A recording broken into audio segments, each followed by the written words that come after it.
আমরা ডিসেম্বর মাসে ঢুকে পড়েছি, বছরের শেষ 2023 শেষ, মানে শেষে তো এখনও টাইম আছে। আজকে আলোচনাটা একটু মিউচুয়াল ফান্ড সংক্রান্ত। আমরা এগুলো জানি, বাট আরেকবার করে জানতে দোষ নেই বলে আমার মনে হয়। তো আমরা প্রথমে এনএভি বলে একটা কথা মিউচুয়াল ফান্ডে শুনতে পাই, net asset value, short form NAV. তো এনএভিটা কোথায় পাওয়া যায়? ফান্ড হাউসের যে ওয়েবসাইট তাতে ডিসপ্লে হয়, কিংবা association of mutual funds of India AMFI তার ওয়েবসাইটেও পাওয়া যায়। আবার অনেক জায়গায় অ্যাপ বেসড অনেক কিছু হয়ে গেছে, সেখানেও পাওয়া যায়। তো এটা পাওয়া যায় সন্ধ্যেবেলা, বাজার বন্ধ হওয়ার পরে, কারণ বাজার চলাকালীন এনএভি ক্যালকুলেট করা মুশকিল, কারণ শেয়ারের প্রাইসগুলো ফ্লাকচুয়েট করছে। তো সেই জন্যে আমাদের সন্ধ্যাবেলার জন্য ওয়েট করতে হয়। এনএভি ক্যালকুলেশনটা কীভাবে হয়, এটা একটা বেসিক কোয়েশ্চেন।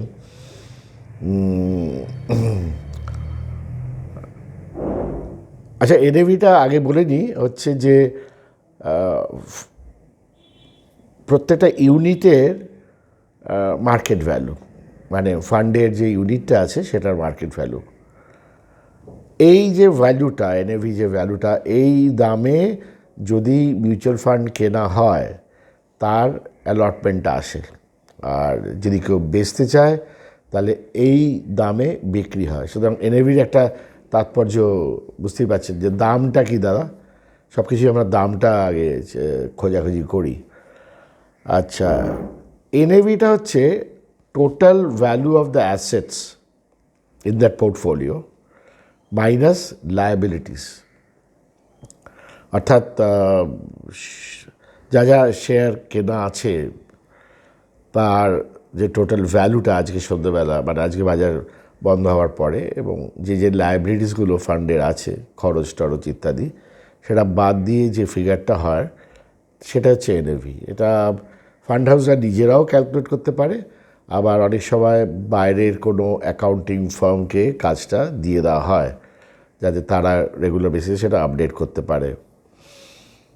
তো এই এনএভিটা আমাদের বাজার বন্ধ হওয়ার পরেই পাওয়া যায়, এবং যে দামে শেয়ারগুলো বন্ধ হলো তার উপর ক্যালকুলেট হয়।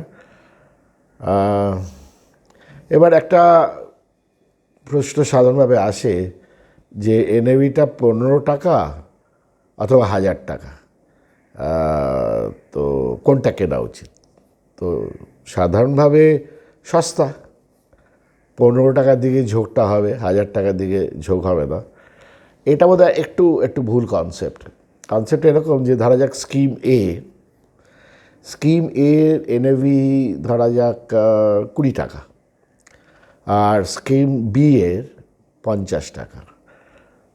আমি যদি 1 লক্ষ টাকা করে এক একটা স্কিমে ইনভেস্ট করি, তাহলে স্কিম এতে আমি কতগুলো ইউনিটস পাচ্ছি? 1 লক্ষ ডিভাইডেড বাই 20, অর্থাৎ 5000। আর স্কিম বিতে 1 লক্ষ ডিভাইডেড বাই 50, অর্থাৎ 2000 ইউনিট পাচ্ছি। এবার তর্কের খাতিরে ধরা যাক একটা সময়ের পরিপ্রেক্ষিতে কিংবা একটা মাসে স্কিমটা 10% রিটার্ন দিল, অর্থাৎ 20 টাকার যে এনএভিতে আমি কিনেছি তাতে 10% রিটার্ন দিলে হয় 22 টাকা, আর 50 টাকায় এনএভিতে যেটা কিনেছি তাতে 10% রিটার্ন দিলে হয় 55 টাকা। সুতরাং ঘুরে ফিরে তো ব্যাপারটা একই হয়ে গেল। বাট একটা টেন্ডেন্সি হয় যে কম দামে আমি বেশি ইউনিট পাচ্ছি, সুতরাং সেখান থেকে আমি বেশি রোজগার করব। ব্যাপারটা সেরকম নয়, পার্সেন্টেজ গেইনটা একই থাকে। তো সেই জন্য আর এনএভি দেখার ব্যাপারটা যদি আসাই, যে এনএভিটা কী ফ্রিকোয়েন্সিতে দেখা উচিত, এখানে অনেকগুলো থট প্রসেস আছে। Over a period of time, daily দেখে তো কোনো লাভ নেই। Over a period of time আমরা অ্যানুয়ালাইজ রিটার্নটা দেখব, যেটা আমরা স্কিমে পাবো, যে আমাদের এই মুহূর্তে অ্যানুয়ালাইজ রিটার্নটা কী চলছে। তো সেই রিটার্নটা যদি আপনার পছন্দ হয়, আপনি ওই এনএভিতে সেটা বেচে আপনি টাকাটা তুলতে পারবেন। ভালো কথা, এটা বলে রাখি যে এগুলো কোনো ক্ষেত্রে লক ইন আছে, 3 বছরের লক ইন, স্পেশালি যেগুলো ট্যাক্স বাঁচাবার জন্য যেসব মিউচুয়াল ফান্ডে ইনভেস্ট হয় সেখানে একটা লক ইন ফক ইন থাকে, ওটা দেখে নেবেন। বাট নর্মালি গ্রোথ স্কিম ইত্যাদিতে লক ইন থাকে না, সুতরাং লিকুইডিটি ফ্যাক্টরটা যথেষ্ট ভালো এবং আপনি 2-3 দিনের মধ্যেই টাকাটা আপনার ব্যাঙ্ক অ্যাকাউন্টে ক্রেডিট পেয়ে যাবেন। তো এখন অন্য একটা কথা হচ্ছে যে অনেকগুলো টার্ম আমরা শুনতে পাই, যেমন এসআইপি, এসডাব্লিউপি, এসটিপি। এসআইপি সবাই জানে মোটামুটি, এটা নতুন করে শেখানোর ব্যাপার নেই। সিস্টেমেটিক ইনভেস্টমেন্ট প্ল্যান, তাতে অটোমেটিক প্রত্যেক মাসে আপনার একটা নির্ধারিত টাকা ব্যাংক থেকে ডেবিট হয়ে ফান্ডে ওই ইউনিট কিনবে। আপনি বলেই দিয়েছেন যে 2000 টাকা করে প্রত্যেক মাসে কাটো, তো ওটা ইনস্ট্রাকশনটা দিলে পর আপনার যে ব্যাঙ্ক অ্যাকাউন্ট লিঙ্ক করা আছে, অবভিয়াসলি ব্যাঙ্কে টাকা আছে কিনা সেটা দেখে নেবেন, বাট ওটা অটোমেটিক 2000 টাকা করে ডেবিট হয়ে আপনার এসআইপি ক্রিয়েট হবে। এসআইপির টার্ম যদি বলেন, যত বেশি টার্ম তত বেটার। ছোটো টার্মের এসআইপিতে খুব একটা কার্যকারিতা নেই। ইনফ্যাক্ট এই 2023-এ এসআইপিতে মিউচুয়াল ফান্ড ইন্ডাস্ট্রি ইন্ডিয়াতে একটা বিশাল টাকা প্রত্যেক মাসে পাচ্ছে, যেটা এই বাজারকে সামনে রাখছে কিংবা ইনভেস্টমেন্ট হচ্ছে বাজারে। তো যখন আমরা এসটিপি বলবো, সিস্টেমেটিক ট্রান্সফার প্ল্যান, এটা হচ্ছে যে একটা নির্ধারিত টাকা কোনো একটা স্কিমে আপনি রাখলেন, স্কিম এ। আপনার উদ্দেশ্য হচ্ছে যে মার্কেট ভোলাটিলিটি আছে, মানে ওপর নিচ হচ্ছে, এই খবর, বিদেশে এই ঝামেলা, ওখানে যুদ্ধ, সেখানে পলিটিক্যাল কিছু একটা ব্যাপার। তো ওই যে ভোলাটিলিটি পিরিয়ডে আপনি ধরুন ডেট স্কিমে টাকাটা রাখলেন, অর্থাৎ আপনি একটা মোটামুটি একটা ফিক্সড রিটার্ন পাচ্ছেন। যেহেতু ভোলাটিলিটি, আপনি একটু একটু অ্যাডভেঞ্চারাস কিছু জায়গায় যেতে চাইছেন না, বাট ভোলাটিলিটির সুযোগ নিয়ে আপনি একটা ট্রান্সফার করতে পারেন। সুতরাং ডেট স্কিমে আপনি বলে দিতে পারেন যে আচ্ছা, এই ট্রান্সফারটা কিন্তু ডেইলি হতে পারে, উইকলি হতে পারে, মান্থলি হতে পারে, যেরকম আপনি ইনস্ট্রাকশন দেবেন। তাহলে ওই ফান্ডে ততক্ষণ পর্যন্ত 7%, 6%, 8% যা ওরা রোজগার করতে পারছে ডেট ফান্ড থেকে, সেই টাকাটা আপনি রোজগার করছেন। ওখান থেকে অল্প অল্প করে আপনার অন্য একটা স্কিমে, যেটা ভোলাটিলিটি ফ্যাক্টরে আপনি হয়তো এনএভিটা একটু সস্তা পাচ্ছেন কিংবা কিছু একটা, এটা আপনার মানে ভোলাটিলিটি জিনিসটা ডিফাইন না, অস্থিরতা বলে যে কথাটা বাজারে থাকে, যেখানে সাধারণ ইনভেস্টর খুব ঘাবড়ে যায়, সেখান থেকে আপনি এসটিপি করে কিন্তু আপনি ক্রিয়েট করতে পারবেন। তো ওদের স্কিমে কেন, ব্যাংকে যদি টাকাটা রাখি, এখন ব্যাংক থেকে টাকা বারে একটা স্কিমে আনা তো মুশকিল হয়, যার জন্য ওদেরই একটা কোনো স্কিমে যদি আপনি টাকাটা রাখেন, তাহলে আপনি সেখান থেকে এসটিপি করে দিয়ে যেতে পারেন। আরেকটা হচ্ছে এসডাব্লিউপি। এখন এসডাব্লিউপিতে কী হয়, এসডাব্লিউতে হচ্ছে আপনি যেমন ট্রান্সফার করে ঢোকাচ্ছেন একটা ফান্ডে, আপনি কিন্তু উইথড্রল করতে আরম্ভ করলেন। যেমন ধরুন আপনার কোনো গোল প্রায় চলে এসছে, আপনি একটা 7 বছরের একটা এসআইপি করেছিলেন, তারপরে আপনি মনে করছেন যে প্রায় 6 বছর তো হয়ে গেল, আমার গোলের কাছাকাছি এসে গেছি, এবার অল্প অল্প করে আমি এটা উইথড্র করব। সুতরাং আপনি এসডাব্লিউপি ইনস্ট্রাকশনস দিলে আপনার প্রত্যেক মাসে আপনার ব্যাঙ্ক অ্যাকাউন্টে টাকাটা চলে আসবে। এগুলো হাল আমলের সব স্টাইল করার সুযোগ এবং খুবই ভালো।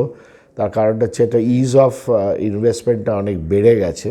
এগুলো আর অনেক বছর আগে এইসব খুব একটা ছিল না।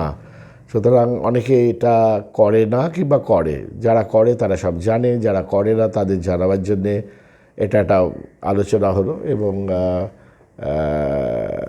এখান থেকে আমরা যেগুলো বুঝতে পারছি যে আমাদের এনএভিটা একটা পিরিয়ডের পরে দেখা উচিত কীরকম অ্যানুয়ালাইজড রিটার্ন দিচ্ছে। এনএভিটা হচ্ছে যতটা অ্যাসেট ভ্যালু, স্কিমে পোর্টফোলিওর যা ভ্যালু যে কোনো দিনের শেষে, মানে একটা বাজার বন্ধ হওয়ার পরে, তো অবভিয়াসলি বুঝতে পারছেন শনিবার আর রোববারে এনএভি কিছু চেঞ্জ হবে না, কারণ বাজার বন্ধ থাকে। তো সেটা ছাড়া যে কদিন বাজার খোলা থাকে তার সেই বাজারের সন্ধ্যেবেলাটা আমরা এনএভিটা পাই। সাধারণভাবে 7টা 7:30টার মধ্যে এনএভিগুলো চলে আসে। এটা আমরা জানতে পারলাম যে এটা অ্যামফির ওয়েবসাইটে কিংবা ফান্ড হাউসের ওয়েবসাইটে কিংবা কোনো যদি আপনি অ্যাপ ইউজ করেন তার অ্যাপে আপনি পেয়ে যাবেন যে এনএভিটা কী আছে। রোজ রোজ দেখার দরকার নেই, এটা আমরা জানলাম। একটা পিরিয়ডে দেখতে পর ভালো। আর ইউনিটের দামটা বেশি আর ইউনিটের দামটা কম, সেটা আমরা বুঝতে পারলাম যে সেটা খুব একটা কিছু নয়।